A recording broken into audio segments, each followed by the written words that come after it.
What if everything you believed about your life was a lie? What if the streets you grew up on were only one part of your story and your true destiny belongs to another world entirely?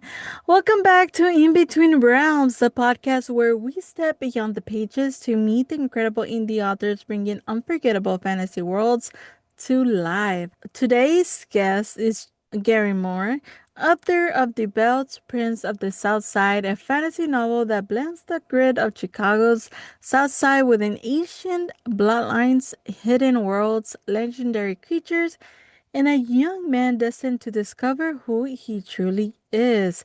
But before we step into today's interview, let's get a little housekeeping out of the way. Let's kick things off with some bookish news. And as you may all know, I love audiobooks, so this is actually one of the things that got really excited to learn about. And if you've been thinking about the audiobooks or you're an author wondering whether they're worth the investment, this week's news might make your decision a little easier. According to Publishers Weekly, US audiobook sales grew by 9% in 2025, reaching an impressive $2.43 billion. That's a huge milestone and another sign that more readers are choosing to experience books through audio than ever before. Publishers also reported more than 750,000 active audiobook titles, showing just how quickly this format continues to grow. As someone who listens to a lot of audiobooks myself, I love seeing this trend continue. I know audiobooks aren't the right fit for every author, and that's totally fine. But if you've been on the fence about creating one, this might be a good reminder that the audience is definitely there. More and more readers are discovering stories while they're driving, working out, cleaning the house, or just relaxing. It'll be interesting to see how this shapes the indie publishing world over the next few years, especially for fantasy authors where immersive narration can really bring an entire world to life. And that's for bookish news for the week. What I'm currently reading, well, I'm currently reading a few books in tandem.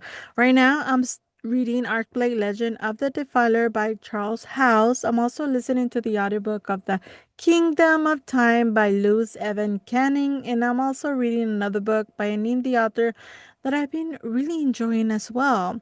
So for the time being, I've got three different stories going at once. I don't usually stick to just one book. I tend to bounce back and forth depending on the day and whether I'm driving or whether I have time to sit down and read. And as always, my TBR just keeps growing. Every week, I discover new indie authors, new fantasy worlds, and more books that I absolutely have to add to the list. Sometimes I wish I had the lifespan of the Fae, 2000, 3000, maybe even 5,000 years.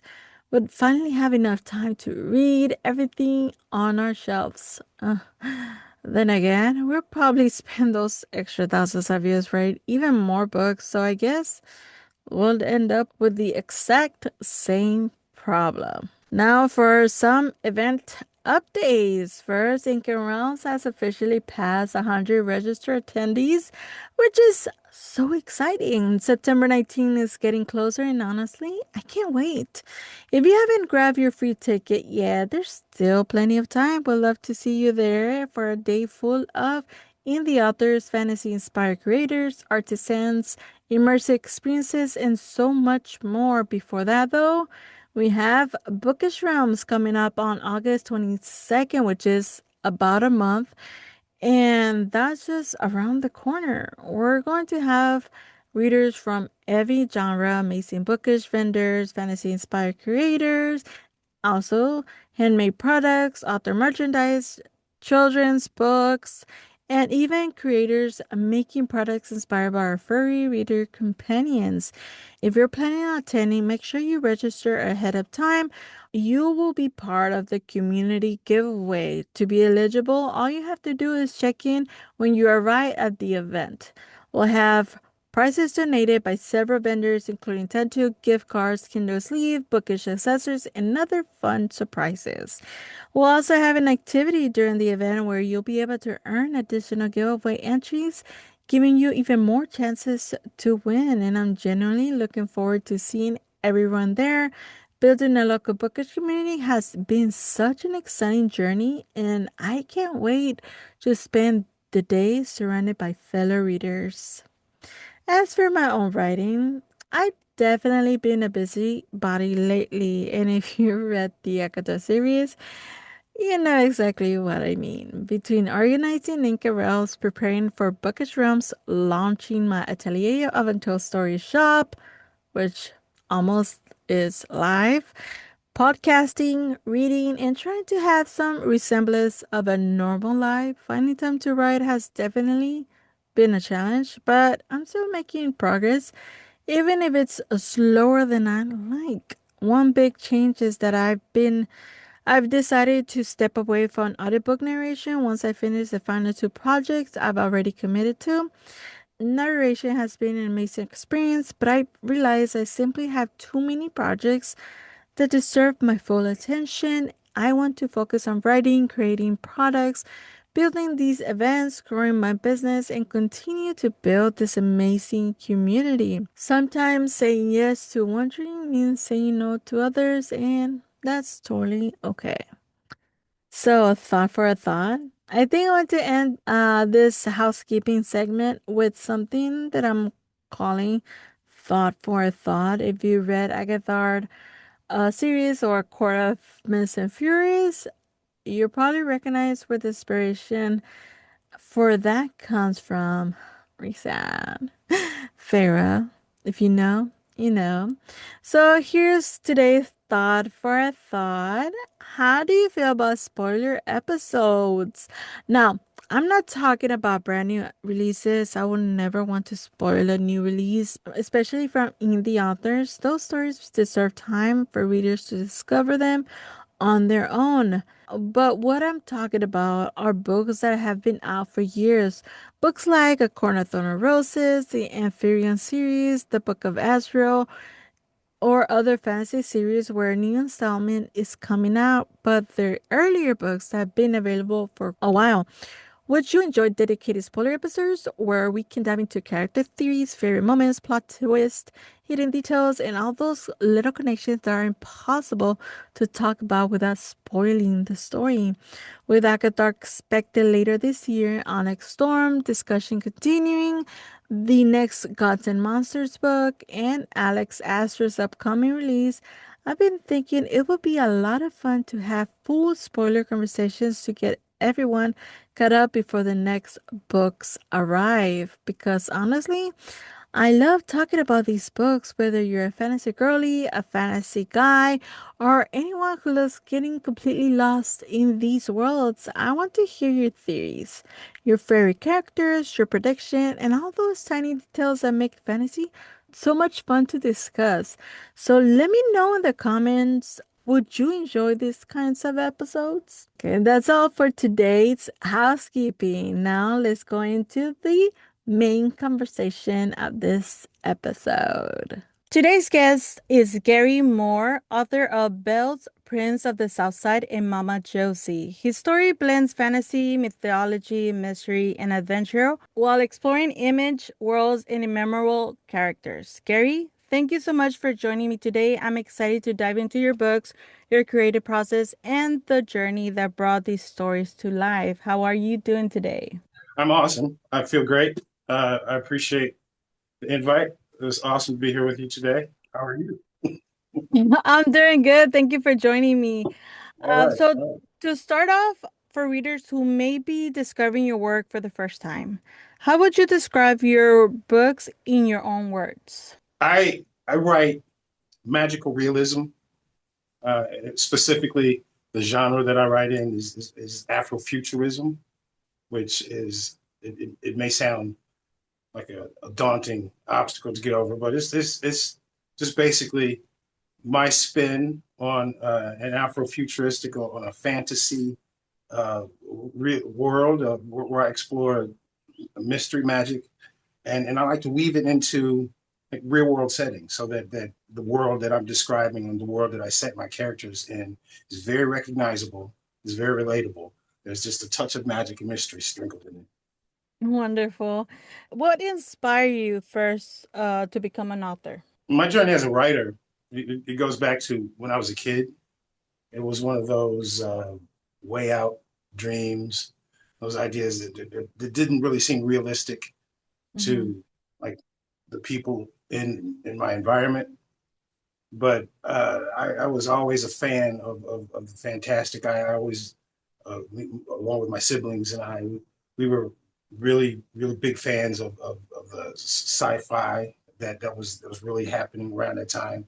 Um, got really into comic books, so I spent like years and years and years just really exploring and diving into and enjoying like the lore of comic books, which led me to read other things outside of that. So basically, comic books and those Saturday morning TV shows and those sci-fi shows that we were watching as we were kids that like sparked my imagination, and it led me to believe that it was something that I could explore, something that I could do as well. Was this the first book that you wrote, or did you write other books Well, before this? Bealz, Prince of the Southside, is my debut novel. However, Okay. I do have a book of poetry which which came out but just about 5 years ago. That was Oh, okay. that was my first published work. Was a poetry collection. But Bealz is my debut novel. Mama Josie is the follow up. It's just about a year out. So Bealz came out just about a year ago. Just Mm-hmm. had its 1 year anniversary, and to celebrate, Mama Josie was just published as well. Did was it difference writing the poetry book Oh yeah, than the oh book yeah, itself? absolutely. What was the difference in your writing process between the poetry and now your book? Well, as a poet, and to be clear, I self-identify first and foremost as a poet. Okay. So everything that I do, all the work that I dive into is it comes from that point of view. As a Mm-hmm. poet, I see the world in poetry. I see poetry in my art. I see it in my prose. I see it woven into like the novels that I write. But the main difference for me is poetry is an examination. You know, that for me, it's my just the way that I view the world around me. It's like these messages are coming to me, and the way that I interpret them and the way that I see them Mm-hmm. is related in my poetry. But Okay. with Bealz, with the novels that I'm writing, and I had a review. I thought this was pretty cool. One of my reviews actually said or mentioned the fact that Bealz is what happens when a poet writes prose, and so Mm-hmm. I like that imagery, Mm-hmm. but the story for me is structured completely different. And given the long form of it, I'm able to dive in more into and explore more of my ideas with my novels than I am with my poetry. My poetry is like a snapshot of something that I've witnessed or something that I've seen. Oh, okay. Well, I did actually read a little bit about your first chapter. I mean, the first book of Bells, and I did enjoyed it. I really did. I Very just cool. haven't been able to finish it, and I do want to. I want to finish the first book, and I want to go into the second book. And definitely, when I finish it, I would like you, to come back to so we can talk about it a little bit more That'd about be it. great. Was there a specific moment when you realized you wanted just started to write the novels after, the poetry? When was that moment that you decided to do that? Yeah, and I was always a little wary about Mm-hmm. diving into something like actually writing a novel. It Mm-hmm. seemed like an obstacle that would have been really difficult for me to overcome, especially as a poet, where I'm used to describing things as concisely as possible. Trying to distill everything down into a few lines, whereas the novel, it required me to really dive in and to expand on these ideas and to get into something like the plotting of it. This is Mm-hmm. something that I hadn't explored before. So it kind of kept me from really fully committing to it for quite a while. And it wasn't until my son got around that Mhm. age where I wanted to present him with a character and a story that he could relate to. Um, Mhm. at the time, I started writing this. I really started getting into writing Bealz, the birth of Bealz. It's probably about 10 years ago. So, Oh. the idea was around quite a while before I actually started to get into the actual formation of it. And that process from the idea of it to me actually putting something down on paper and working through it and editing it, and that was a really long process. And during that process, I taught myself how to write. And it took me actually having to like really to dive into it and to really to get into it, to do it, to get my Mhm. hands into it and get dirty with it, for me to actually begin to learn what it was that I needed in order to switch up from writing as a poet to writing as a novelist. And did you like the whole process that you went through It through it the writing? it was informative, and what I found, it was enjoyable. I actually enjoyed the process. So I'm glad that I was presented with the opportunity, during the time, and subsequently the difficulties that I've experienced. Life has been lifing. So yeah, it was something that I really enjoyed, and something that I'm glad that I had the opportunity to go through, to experience. So when you first started writing, did you always wanted to write fantasy? Is that what you always wanted to do? Yes, as a writer, outside of my poetry, Mhm. uh, my interests tended to lie more towards like fantasy, Mhm. and those are the ideas that I wanted to explore. And I always saw connection, you know, with this idea that you're writing about fantasy, but I always saw a connection. I always knew that there was like a real world lesson to be found in Mhm. most of the fantasy that I read and I enjoyed. That's what I tended to. That's what I was Okay. drawn to as a writer.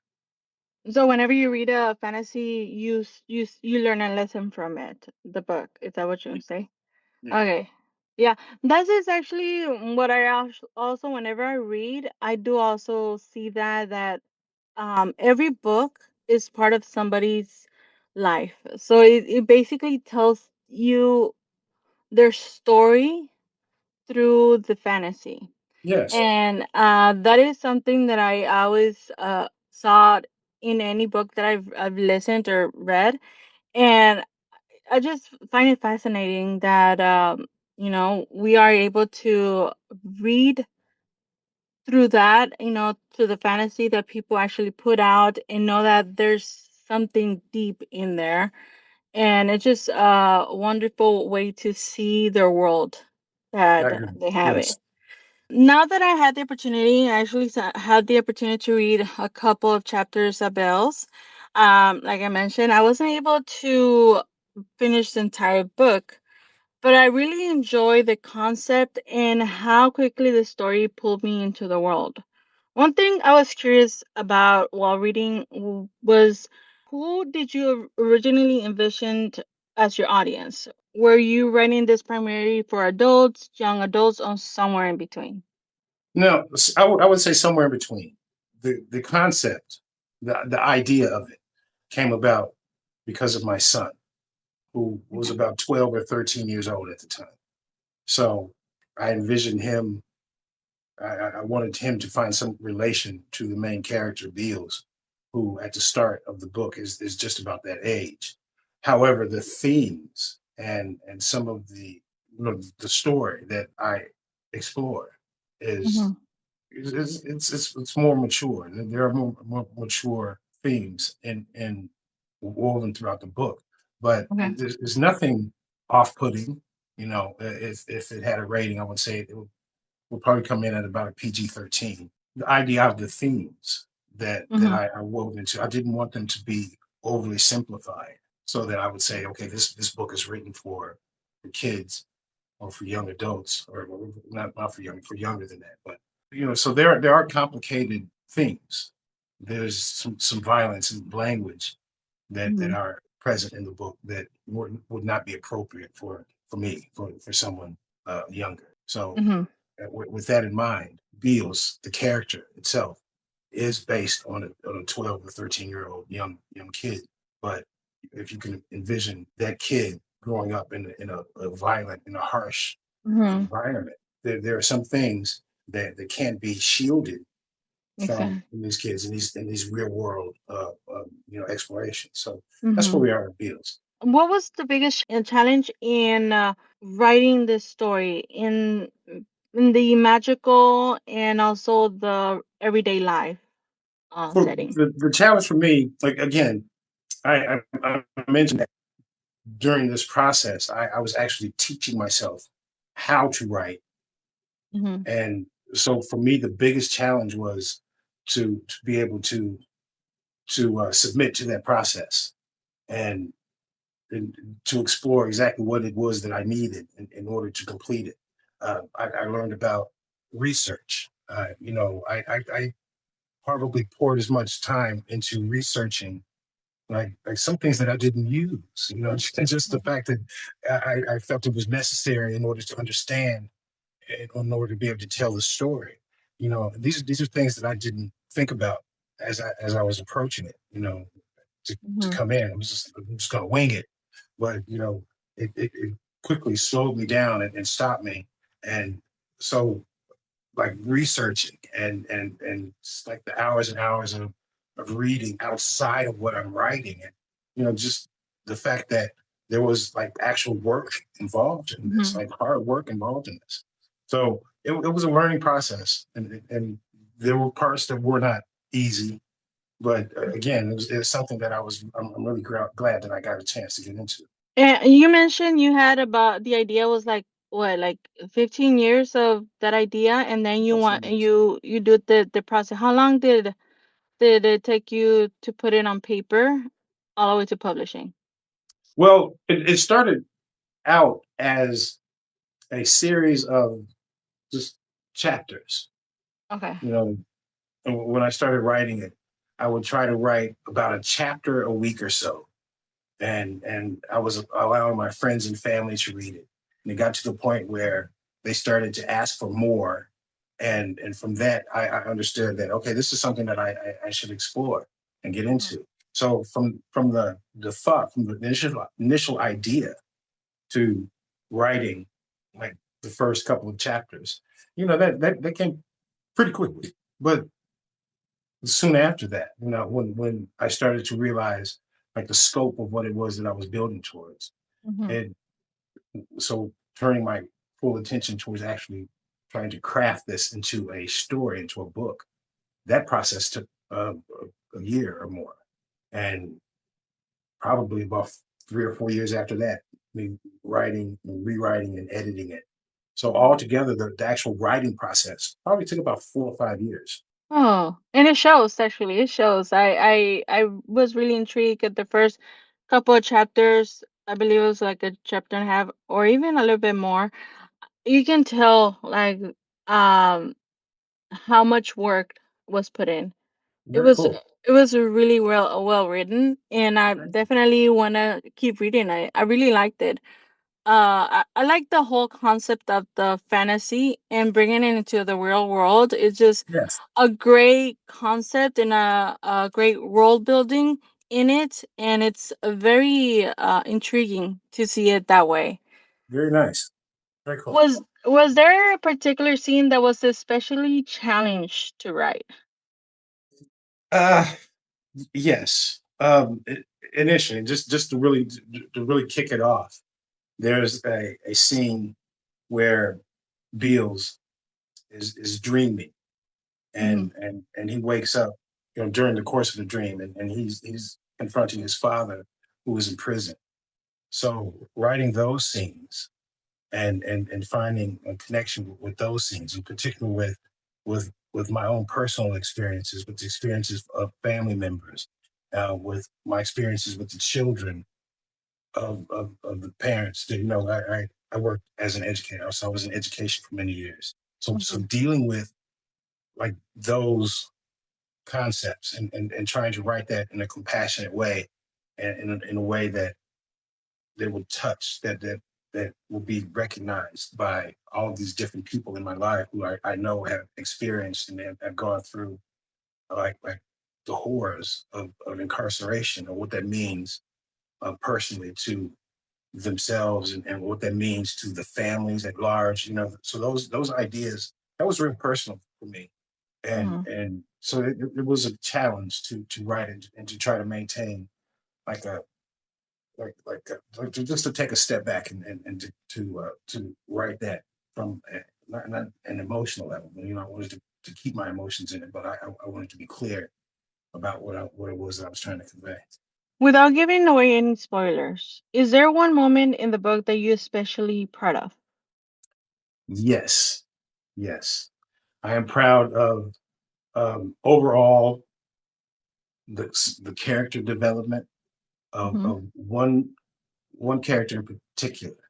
You know, so we explore Bealz, and I've spoken on his father, but it's my favorite character in the book, and it's something that I didn't recognize. This is something that, just writing it. How do you write a favorite character? They're all my characters, Yeah. but my favorite character is Beal's mother.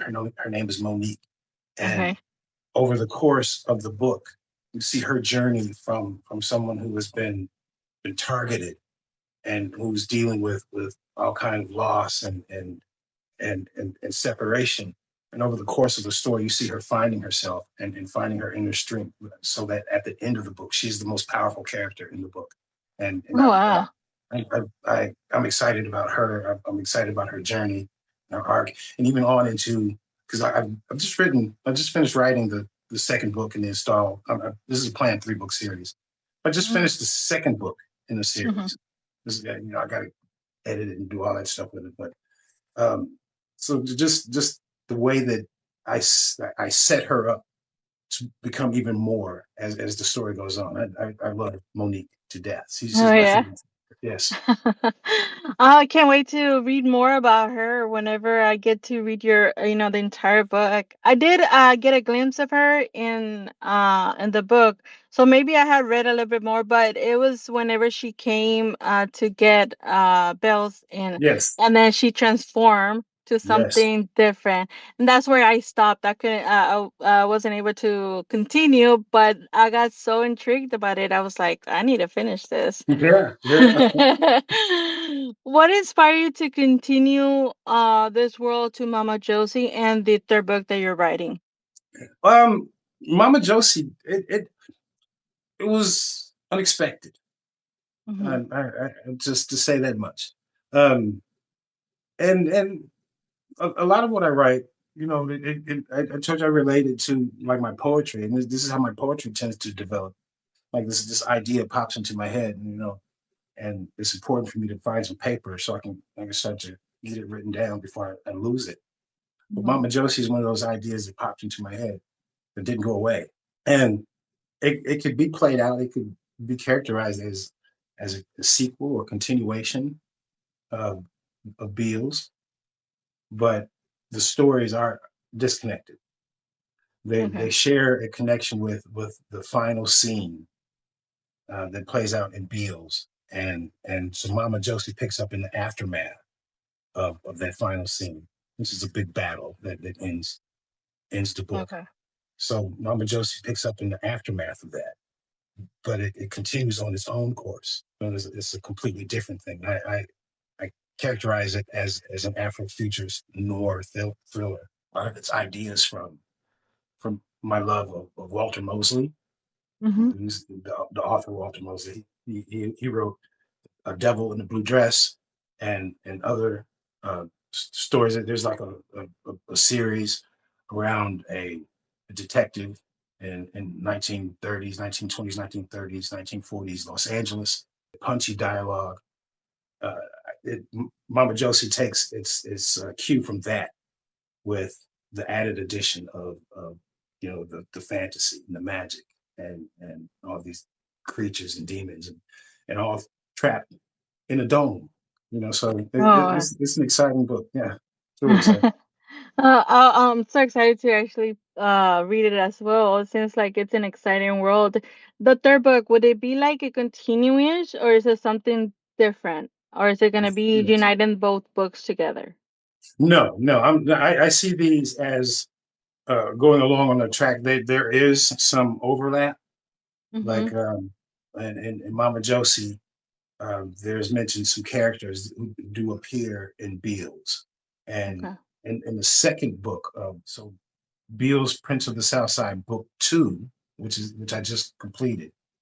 Uh, there are some characters who do make appearances in Mama Josie, but those are ancillary. You know, they're not a part of Mm-hmm. the main storylines for both of these books. So you're saying that for Bells, you have another book you're writing for that book itself, and Yes. then So and then.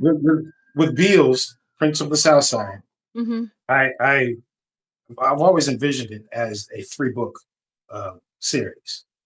I just finished writing book two, so Mm. it's raw and Uh-huh. in its rawest form. Yeah.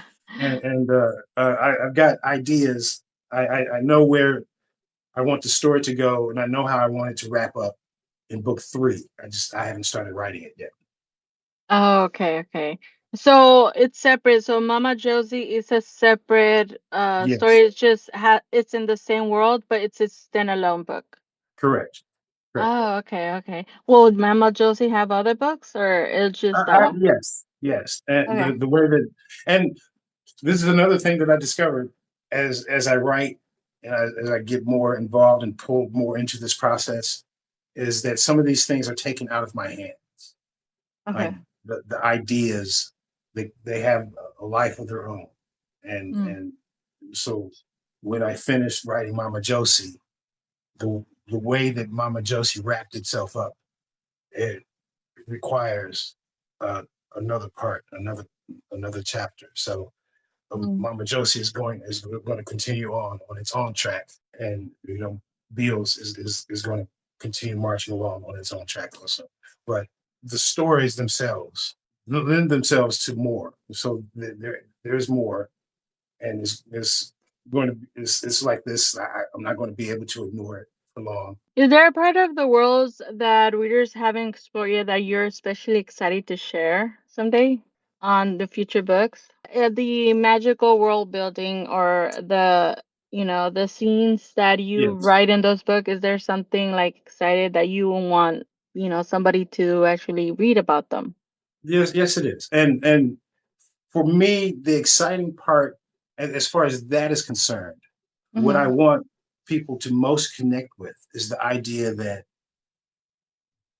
these possibilities exist right outside your door. You Mm, know, I live just on the outskirts. I live right outside of Chicago, so okay. I live in this metropolitan in this big metropolitan area. But I was born and raised downstate Illinois in smaller communities. Mm-hmm. So I've always woven in my small town that community into the overall larger structure of my books. But I want people to be able to feel or have the sense that these these these possibilities, this magic, to explore your imagination. This is all right outside your door. This is available to you. This is something that can be easily accessed by all of us. So that in and of itself is the main lesson that I want people to walk away from this with, is that they can see themselves in this story, and that they Mm-hmm. can relate to the story, and that they can explore their imagination, and they can to really lose themselves in this story because it's so familiar to them. So what does your writing process look like? Do you outline or do you just write as you go? Some of each, some of Okay. each, you know, for the most part, I have. And I got to start with a clean, like a five subject notebook, and Okay. and I go through the notebook, and I kind of outline where I want the story to go, what characters I want to focus on, and what chapter that I want to associate them with, and and I So yeah, I outline, it's a loose outline. It's nothing that I would be able to hand to someone else and they would understand what is this insanity. But for me, it's enough for me so that I could keep track of where the story is going, where I want it to go, and work towards like making these connections as I write along. The magical system that you created, the world building and everything, the magical side of it, the fantasy. How did you decide what is exactly you wanted to add in the books?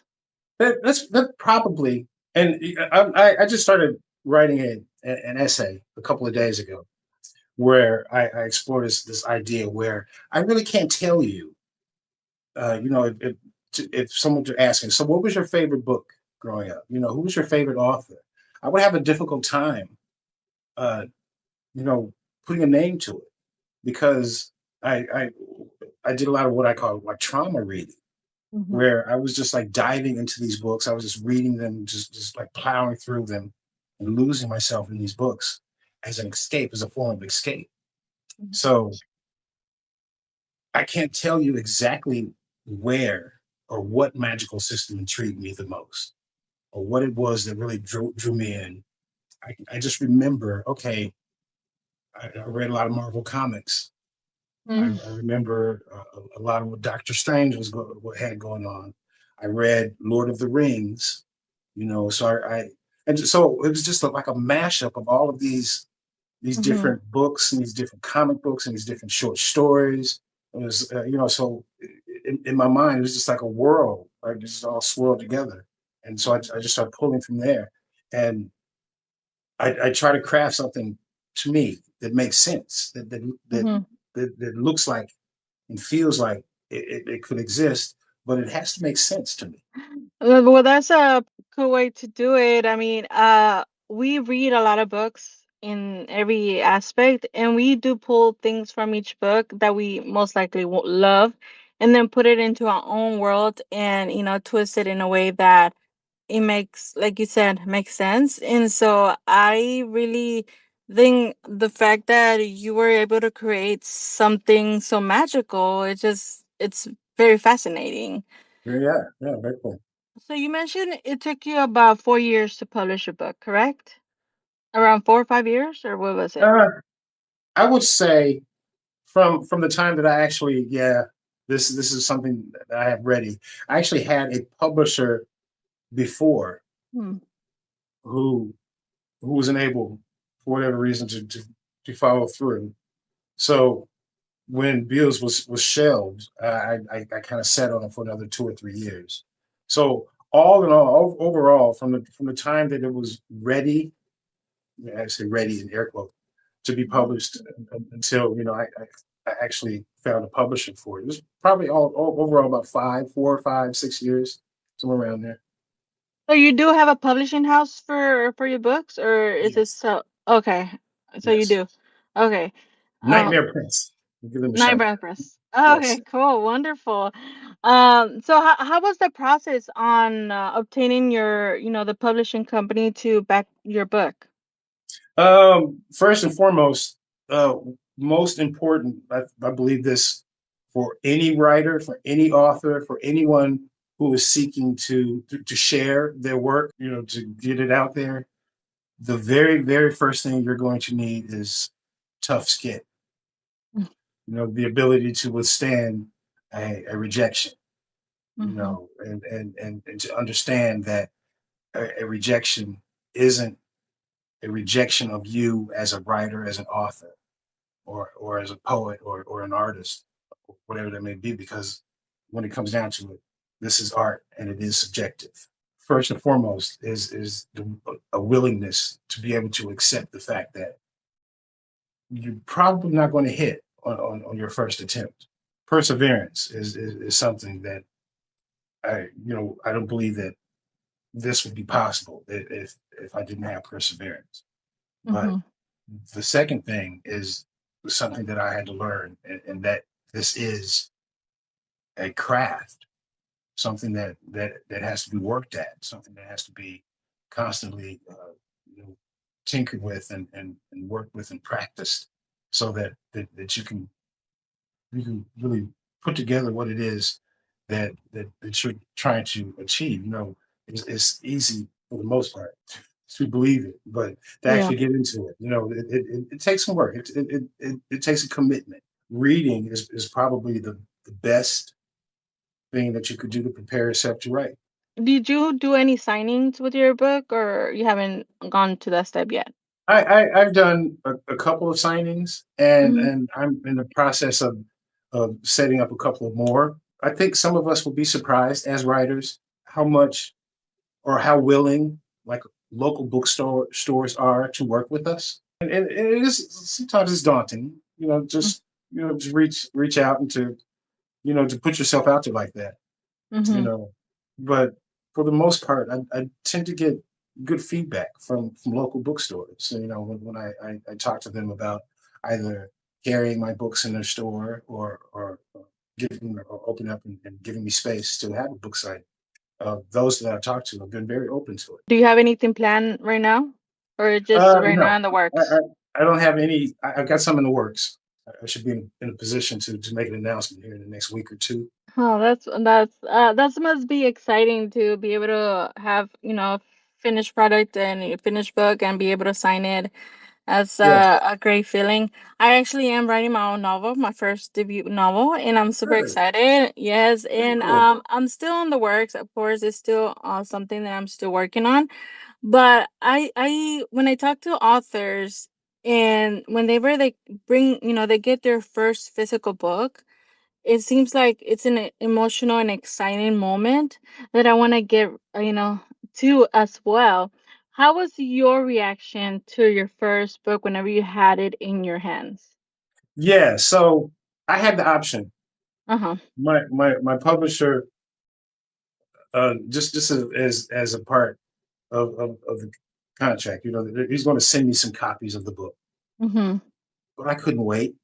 So I ordered a copy of my book from Amazon, Uh-huh. and to get it was very emotional. I Uh-huh. had to take a moment by myself, Mhm. just to sit with it, and you know to just to let everything, the years, the hardships. I see the publication of Bealz. It tracks along with a really really difficult period of time in my life. Mhm. So there's a lot for me to process as I sit there with the book, as I sat there with it. And it was a lot. It was very emotional, and it's an experience that I needed for myself. So yeah, Oh you're wow. gonna it's going to really hit you. I can't wait. I can't wait. It's very exciting the fact that we start building something and whenever we see it physically, I f- I haven't got to that point, but I'm thinking it's gonna be a moment of I can't believe I did this kind of thing. Yes, yes, You finished Mama Josie as well. Did you have the same reaction as for that I, one? I did. Finishing it. To get to the point where I put that last period and I sat back. It was a moment where it took some time. It was, this you would think, okay, so this is the second one that I've completed. This No, it felt just the same. I had that same sense of accomplishment, that Mm, same sense that dude, I am really proud of myself. And yeah. you know, for me, that's hard to say. It's hard to to sit with that. It's hard to come to terms with that, to be cool Mm, with that. But yeah. I'm really proud of myself. And you should be. It's a very big accomplishment. Sure. It's very hard to even because I'm experiencing that right now. I'm writing the story and it's really hard because you have to put yourself in the character's mind and you have to pretend you're that person and then write it as their tone of voice and Yes. then switch it up and do Yes. it. Did did you find that easier process on your books, on writing your books, or was it you just kind of go went through chapter through chapter? No. It was for me. The whole thing was emotionally, Hmm. as you stated. To put yourself into the character like that, and Hmm. it takes an emotional toll. It's something that really can't be described Hmm. when you're talking to someone who isn't a writer, someone that's not their process. But it there's like a physical and a spiritual and an emotional weight to what you're doing, and so you have to be prepared for that. And if you're not prepared for that, you have to understand that this is what it is, and this is what's coming. You'd be cool with that. So So I have, before we wrapped up, I usually ask each author a tip or an advice you would give to any author, aspiring authors, or any author in general. my tip, what helps me immensely as I'm writing, regardless of what it is that I'm focusing on at the moment, is to read as much as you can on the subject. Some research, to dive into it. Just to read as much as you can on the subject. And for me, I understand that we all operate, Yeah. so this is a different call for everyone. But for me, for certain, reading and research, those are my biggest tools as I'm working on writing, as I'm working on crafting a story, whether that's a short story, whether that's my poetry or my novels. It's super important that I read and learn as much as I can about the topics that I'm writing on. Well, that's so wonderful and a great advice for all those authors that want to write. Do your research and read a lot. So, Gary, thank you so much for joining me today. It was a pleasure learning more Hey, about your all books, right. your creative process, and the incredible world you created. And everybody, thank you for listening today. If anyone loved today's conversation, be sure to check out G.E. Moore's book and support his work. Until next time, keep turning the pages, keep imagining, and I'll see you in between the realms.